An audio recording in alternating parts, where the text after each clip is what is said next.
গত 2 দিন আগে ঘটনাটি যখন প্রথম আন্তর্জাতিক মিডিয়ায় ফাঁস হয় তখন পুরো বিশ্ব একটা অদ্ভুত নীরবতায় নেমে আসে। রাশিয়ার সামরিক সংস্থার দাবি অনুযায়ী প্রায় 91টি ড্রোন একসাথে হামলা করছিল পুতিনের ব্যক্তিগত বাসভবনকে লক্ষ্য করে। এমন ঘটনা ইতিহাসে আগে কখনো ঘটেনি। কোনো দেশ সরাসরি একজন পরাশক্তির নেতার বাসভবনে এত বড় আকারের সম্মিলিত হামলা চালাবে। রাশিয়ার এয়ার ডিফেন্স সিস্টেম অবশ্য সেই ড্রোনগুলোকে বাসভবনের 2 কিলোমিটারের মধ্যে ঢুকতে দেয়নি এবং মাঝ আকাশে ধ্বংস করে দিয়েছে বলে জানানো হয়েছে। কিন্তু এই ঘটনার পর যা শুরু হয়েছে তা দেখে মনে হচ্ছে বিশ্ব হয়তো এক নতুন অধ্যায়ের দিকে এগিয়ে যাচ্ছে, যার পরিণতি কেউ এখনো জানে না। আন্তর্জাতিক গোয়েন্দা সংস্থাগুলো এখন পর্যন্ত স্পষ্ট কোনো বক্তব্য দেয়নি এই হামলার পেছনে কে ছিল বা কোন দেশের সাথে যুক্ত রয়েছে। রাশিয়া প্রাথমিকভাবে এই ঘটনা নিয়ে খুব একটা কথা বলেননি, যা আরও বিস্ময়ের কারণ পুতিন সাধারণত তার দেশ বা নিজের ওপর হামলার বিষয়ে কখনো নীরব থাকে না। তার এই নীরবতা যেন ঝড়ের আগে প্রশান্তি। কিন্তু যখন রাশিয়া নড়াচড়া শুরু করেছে তখন সেটা এতটাই বড় এবং ব্যাপক যে পুরো বিশ্বের সামরিক বিশ্লেষকরা রাতের ঘুম হারাম করে ফেলেছেন। স্যাটেলাইট ইমেজে যা দেখা যাচ্ছে তা যেন কোনো হলিউড থ্রিলার মুভির দৃশ্য নয়, বরং বাস্তবকে এক ভয়াবহ ইঙ্গিত দিচ্ছে। রাশিয়ার উত্তপ্ত উপকূল অঞ্চল সাধারণত কোনো জায়গা নয় যেখানে পর্যটকরা ঘুরতে যান বা যেখানে সাধারণ মানুষের বসবাস রয়েছে।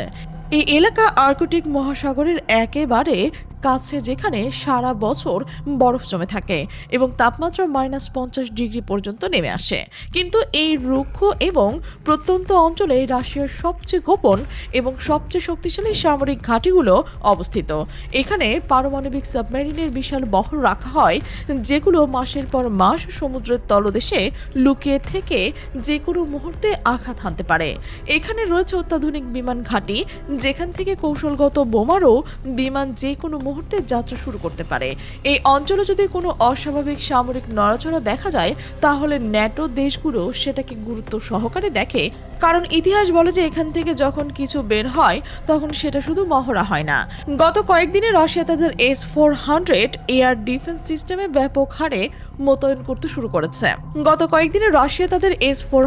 এয়ার ডিফেন্স সিস্টেম ব্যাপক হারে মোতায়েন করতে শুরু করেছে এই উত্তর উপকূল জুড়ে। S-400 মিসাইল সিস্টেম হলো বিশ্বের অন্যতম শক্তিশালী আকাশ প্রতিরক্ষা ব্যবস্থা, যা 400 কিলোমিটার দূর থেকে কোনো উড়ন্ত বস্তুকে শক্ত করতে পারে। এই সিস্টেম একই সাথে 90টিরও বেশি টার্গেট ট্র্যাক করতে পারে এবং 40টি টার্গেট একসাথে মিসাইল নিক্ষেপ করতে সক্ষম। যুক্তরাষ্ট্রের অত্যাধুনিক স্টেলথ বিমানও এই সিস্টেমের রাডার এড়িয়ে যেতে পারে কিনা তা নিয়ে সামরিক বিশ্লেষকদের মধ্যে সংশয় রয়েছে। স্যাটেলাইট ছবিতে দেখা যাচ্ছে কয়েকশো S-400 ইউনিট বিভিন্ন কৌশলগত পয়েন্টে বসানো হচ্ছে, যা এক ধরনের অবৈধ আকাশ দেওয়াল তৈরি করেছে পুরো উত্তর অঞ্চল জুড়ে। কিন্তু এয়ার ডিফেন্স সিস্টেম শুধু রক্ষণাত্মক ব্যবস্থা। রাশিয়া যে আক্রমণাত্মক ভঙ্গিতে প্রস্তুত হচ্ছে তার প্রমাণ মিলছে যখন নাগরজ কুয়েট সামরিক এয়ারবেসে Tu-116 বোমারু বিমান পরীক্ষামূলক উড্ডয়ন করতে দেখা গেছে। Tu-160 হলো বিশ্বের সবচেয়ে বড় এবং সবচেয়ে ভারী সুপারসনিক কৌশলগত বোমারু বিমান, যা একবার জ্বালানি ভর্তি করে পুরো পৃথিবী ঘুরে আসতে পারে। এই দানবীয় বিমান 17 টন পর্যন্ত অস্ত্র বহন করতে সক্ষম, যার মধ্যে পারমাণবিক ক্রুজ মিসাইল রয়েছে। এর গতিবেগ ঘন্টায় 2200 কিলোমিটারেরও বেশি, যার মানে শব্দের গতি দ্বিগুণ দ্রুত, তাই এটি যে কোনো লক্ষ্যে পৌঁছতে পারে। সাধারণত এই বিমানগুলো ঘাটের ভেতরে লুকিয়ে রাখা হয় এবং শুধুমাত্র অত্যন্ত গুরুত্বপূর্ণ মিশনের সময় বের করা হয়। কিন্তু এবার একই সাথে একাধিক Tu-160 রানওয়েতে দেখা গেছে, যা ইঙ্গিত দেয় যে রাশিয়া হয়তো কোনো দীর্ঘ পাল্লার অভিযানের জন্য তৈরি হচ্ছে। আরও চমকপ্রদ তথ্য এসেছে ড্রোন মোতায়েন নিয়ে। রাশিয়া সম্প্রতি ইরান থেকে কয়েক হাজার কামিকাজে ড্রোন নিয়েছে, যেগুলো দেখতে ছোট হলেও মারাত্মক কার্যকর। এই ড্রোনগুলো আকাশে ঘন্টার পর ঘন্টা ঢুকতে পারে এবং লক্ষ্য পেলে সরাসরি গিয়ে আঘাত করে বিস্ফোরিত হয়। সবচেয়ে ভয়ের বিষয় হচ্ছে এই ড্রোনগুলো এতটাই উন্নত প্রযুক্তির যে পঞ্চম প্রজন্মের রাডারও এদের সহজে শনাক্ত করতে পারে না। একসাথে কয়েক হাজার ড্রোন মজুত করার অর্থ কি তা নিয়ে সামরিক বিশ্লেষকরা উদ্বিগ্ন, কারণ এই পারমাণবিক ড্রোন কোনো ছোট অভিযান অভিযানের জন্য প্রয়োজন হয় না, বরং বৃহৎ পরিসরে সমন্বিত আক্রমণের জন্য প্রস্তুত হয়। তবে যেটা সবচেয়ে বেশি আন্তর্জাতিক উৎকণ্ঠা সৃষ্টি করেছে সেটা হলো সারমাত আন্তঃদেশীয় ব্যালিস্টিক মিসাইলের নড়াচড়া। পশ্চিমা মিডিয়ায় এটাকে সাতান-2 নামে ডাকা হয়, যা শুনতেই যেমন ভয়ঙ্কর কাজেও ঠিক তেমনই প্রলয়ঙ্কারী। এই মিসাইল এত শক্তিশালী যে একটিমাত্র মিসাইল একাধিক শহরকে মুহূর্তের মধ্যেই ধ্বংস করে দিতে পারে। সবচেয়ে ভয়ের ব্যাপার হলো এই মিসাইল তার লক্ষ্যে পৌঁছানোর আগে পুরো পৃথিবীর প্রদক্ষিণ করতে পারে এবং যে কোনো দিক থেকে আঘাত হানতে পারে, যার ফলে প্রতিপক্ষের মিসাইল ডিফেন্স সিস্টেম একেবারে অকেজো হয়ে যায়। এর গতিবেগ এতটাই শক্তি যে কোনো বিদ্যমান প্রযুক্তি দিয়ে এটাকে আটকানো প্রায় অসম্ভব। উত্তর উপকূলের এই মিসাইল সিস্টেম নড়াচড়া দেখে মনে হয় রাশিয়া তার সর্বোচ্চ প্রতিরোধ ক্ষমতাও সচল রেখেছে, যা পারমাণবিক যুদ্ধের ভয়াবহ ইঙ্গিত বহন করে। এর সাথে যোগ হয়েছে সুখোই 57 স্টেলথ ফাইটার জেট ব্যাপক মোতায়েন। সুখোই 57 হলো রাশিয়ার সর্বাধুনিক পঞ্চম প্রজন্মের যুদ্ধ বিমান, যার শত্রুর রাডারে ধরা পড়ে না, বরং অত্যাধুনিক দ্রুতগতির আকাশ যুদ্ধ পরিচালনা করতে পারে। এই বিমান এতই দুর্বল এবং ব্যয়বহুল যে রাশিয়ার কাছে খুব সীমিত সংখ্যক রয়েছে এবং সাধারণত খুবই কম দেখা যায়। কিন্তু সাম্প্রতিক স্যাটেলাইট ছবিতে একসাথে 16টি সুখোই 57 একই ঘাঁটিতে দেখা যাচ্ছে, যা অভূতপূর্ব। এত বড় সংখ্যক এই উন্নত যুদ্ধ বিমান একসাথে কখনো মোতায়েন করা হয়নি। এর অর্থ হলো রাশিয়া বড় ধরনের আকাশ অভিযানের পরিকল্পনা করছে অথবা তার আকাশ সীমানা রক্ষার জন্য সর্বোচ্চ প্রস্তুতি নিচ্ছে। এখন প্রশ্ন হলো, এত বড় আকারের সামরিক প্রস্তুতি আসল উদ্দেশ্যই বাকি।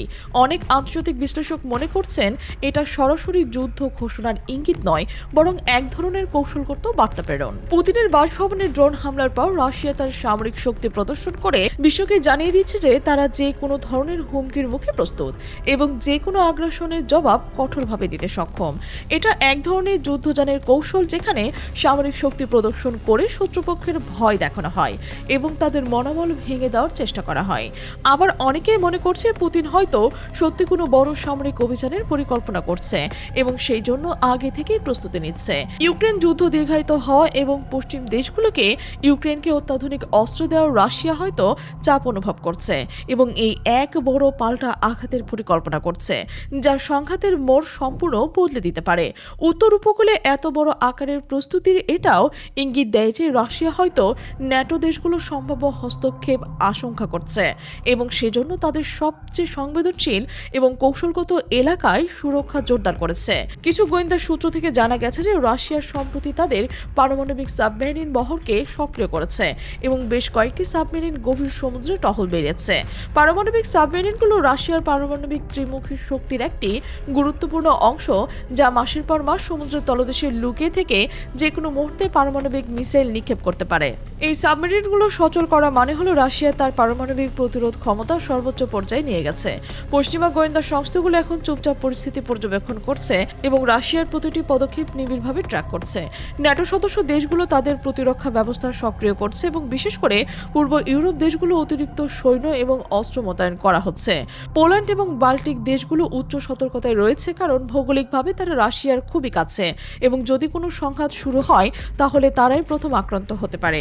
যুক্তরাষ্ট্র ইতিমধ্যেই তাদের বিমান বাহিনীর রণতরী এবং যুদ্ধজাহাজ ইউরোপীয় জলসীমায় পাঠিয়েছে এবং তাদের যুদ্ধবিমান স্কোয়াড্রন উচ্চ সতর্কতায় রাখা হয়েছে। এটা এক ধরনের শীতল যুদ্ধের পরিস্থিতি তৈরি করেছে, যেখানে উভয় পক্ষই তাদের সামরিক শক্তি প্রদর্শন করছে এবং একে অপরকে সতর্ক করছে, কিন্তু এখন পর্যন্ত কেউ প্রথম গুলি চালায়নি। পুতিনের নেতৃত্বের ধরন দেখলে বোঝা যায়, কিন্তু ইতিহাস বলে যে এই ধরনের উত্তেজনা যখন চরম পর্যায়ে পৌঁছায় তখন খুব ছোট একটা ঘটনাও বিশাল যুদ্ধের সূচনা করতে পারে। এই পুরো পরিস্থিতির মধ্যে সবচেয়ে উদ্বেগের বিষয় হলো যোগাযোগ এবং কূটনৈতিক চ্যালেঞ্জগুলোর নীরবতা। স্বাভাবিক সময় এই ধরনের উত্তেজনা দেখা দিলে জাতিসংঘ বা অন্যান্য আন্তর্জাতিক সংস্থার মধ্যস্থতা করার চেষ্টা করে এবং উভয় পক্ষকে সংযত থাকতে হয়, কিন্তু এবার সেই ধরনের কোনো তৎপরতা দেখা যাচ্ছে না, যেন সবাই বুঝে গেছে যে পরিস্থিতি এক কূটনৈতিক বাইরে চলে গেছে।